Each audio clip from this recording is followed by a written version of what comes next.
What makes a street and an avenue an avenue?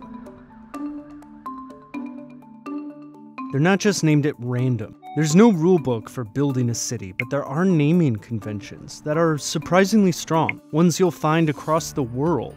There are exceptions, but if you comb through Postal Service guides, state departments of transportation, and dictionaries, you can start to decipher a code behind our roads. It starts simple. A road can be anything that connects 2 points.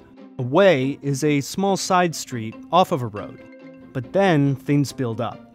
Streets are public ways that have buildings on both sides, and you'll recognize them because they often run perpendicular to avenues, which will have trees or buildings on both sides too. The cardinal directions, north, south, east, or west, vary by city, but that perpendicular pattern of streets and avenues is common to a lot of places. This is a boulevard, a big wide street with trees on both sides. You'll find a median in a lot of boulevards too.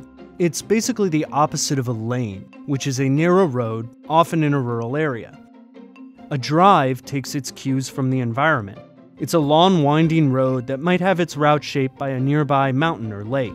That might lead to a terrace, a street that follows the top of a slope.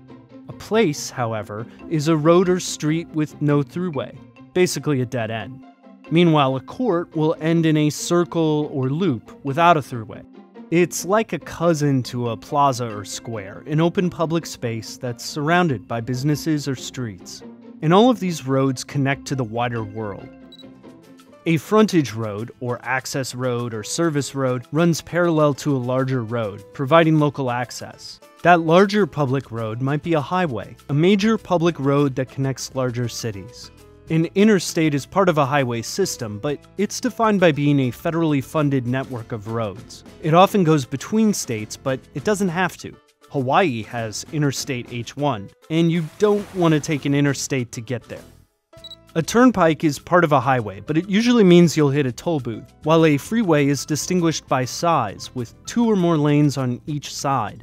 A beltway, meanwhile, is a highway that surrounds a whole city, like a belt. A parkway is a decorated public road, usually called that for the parkland on the side of the road.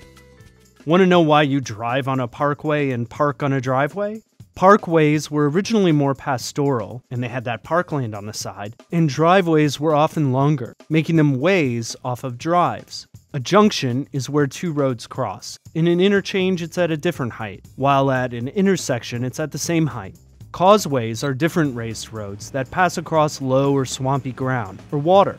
And the rest of the most common roads are the odds and ends.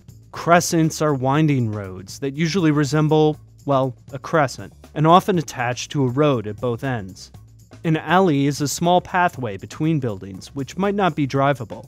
And then there's an esplanade, a long, open path or road near the ocean that's also called a promenade if it's primarily for walking. All these names aren't there to confuse us, but to make roads and cities clearer. And now you won't just know where you are, but how you got there, too. So these street naming conventions are just that. They are conventions. They are not hard and fast rules, and there are plenty of exceptions. And that is the case in Tucson, Arizona. Because in Tucson, the streets run east-west, the avenues run north-south, and something called the Stravenue, postal abbreviation STRA, runs diagonally.